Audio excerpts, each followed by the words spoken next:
Chapter 5. "Don't open your eyes until I say," I heard again in my head. I felt surrounded by the sensation of wind and weightlessness. I was standing only on my shoes.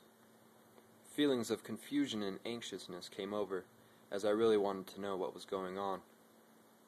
And as if she could read my mind, her voice came to me again, soothing my soul as she spoke.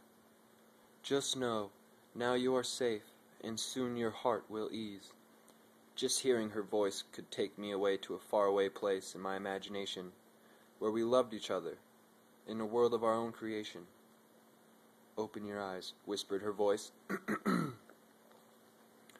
I opened them to find myself staring into her deep blue eyes again. She had a stronger aura surrounding her now. She let go of my forearms, and my peripheral vision had me looking in every direction. I was now standing on what seemed like blue diamonds, but it coated the floor and looked as natural as sand. Off in the distance were gigantic deep blue mountains gathering strange green clouds near the top. To my right was a bright sea-green ocean with 4-foot waves of a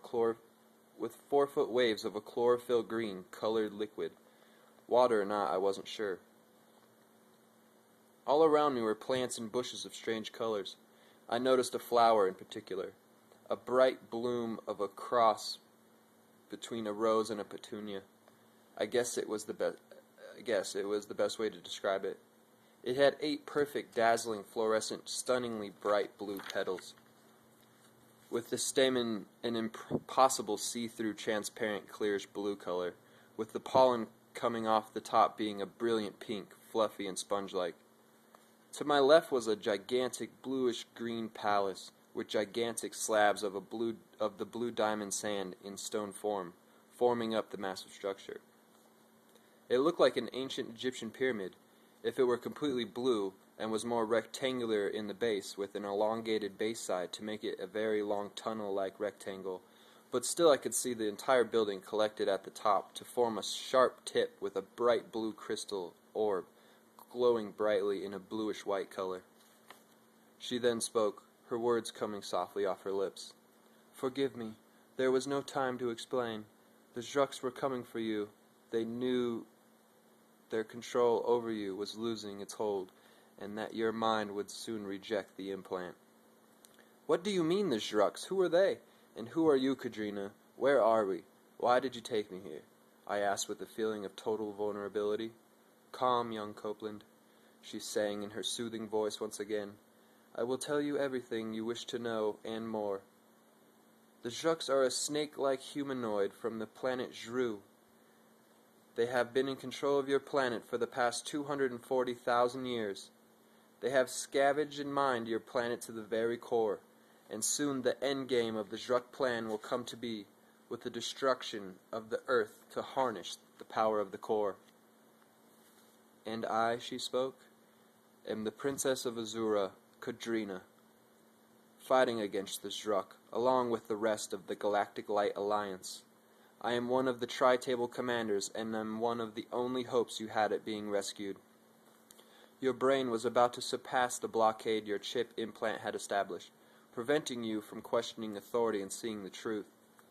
Over time, the established link starts to diminish as the brain gets stronger and more active. Your chip had just been deactivated. That gave me precisely 1 second to attempt to rescue before they broke through the door to obtain for rechipping and relocation in most cases. Your chip was alerting the Zru that it was failing, which is why they were waiting. And this," she waved her arms around, "is my home, Azura, head of the Galactic Light Alliance. I brought you here because it is the heart of the safest galaxy in the universe, far from any Zruk-controlled planets or starships."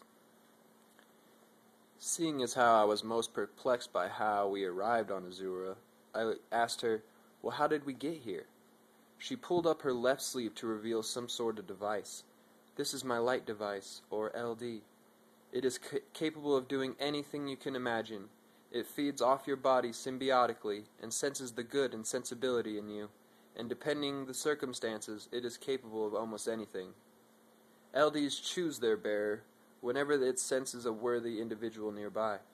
Only the chosen few are bearers of light devices, the ultimate weapon and tool against the darkness, or as they like to call themselves, the new galactic order. Okay. Honestly, I have no idea what you're talking about in the least bit, I said to her, still thinking the back of my mind that this was still one big crazy dream. She said, "You will. I will tell you everything you want to know," once again robotically. So the Zhuks have completely controlled Earth for the last 240,000 years when they created man? Then they were coming for me because I was becoming wise to their plot, and then you come and took me off to the center of the Galactic Light Alliance, Azura, to escape them? I said, questioning reality. Yes. So what is it you wanted to know before we head inside to meet my father, Carathis? She answered unblinkingly. Why me? I asked. There has to be something more than I was becoming wise to the alien force controlling my home. This might be hard for you to understand at first, she said shyly. When a person dies, their soul is given two choices at the entrance to the afterlife. Their first choice is to go forth and enter eternity beyond. Their second is a chance to go back and live another life, in attempts to live the best life possible, or, if they are unsatisfied with their previous life entirely, some souls choose to go back and be born again. Our light devices are able to track such souls. 25 years ago, on January 2nd, our High War Priest Kalidar was killed in combat on your planet, attempting to prevent your third war, and the eventual nuclear fallout that mostly destroyed your planet.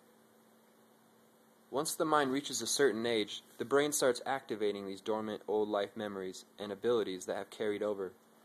We've tracked Kalidar's soul to you. She stared at me with great intent as she finished speaking, as if her final words would trigger a subconscious alter ego that would greet her. I stared at her unblinkingly and with disbelief. I am no high war priest. You've made a mistake. I have never had any special memories or abilities ever come to me. That's because the neural blocks that were canceling the reactivation of the sleeping parts of your brain is now only just gone, she said reassuringly. I promise you, with the goodness in my heart, that you are our High War Priest Kalidar.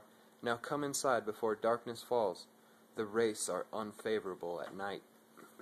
I took a step forward, but my foot did not move. I slowly started falling forward, eyesight clotting out in magnificent silver sparkle fireworks. I was halfway to the ground now. Kalidar! Cadreena whispered usheredly. Before my eyesight completely went, I noticed I never hit the ground. I was suspended about 6 inches. Cadreena's LD had caught me with some type of white light.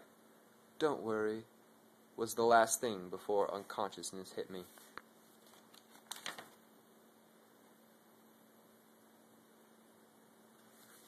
Alright, chapter 6 next time, because I won't be able to finish it in the amount of time I have. So, stay tuned for more episodes. I have a lot written, so it's just a matter of time when I get down here and just start spitting it on the camera.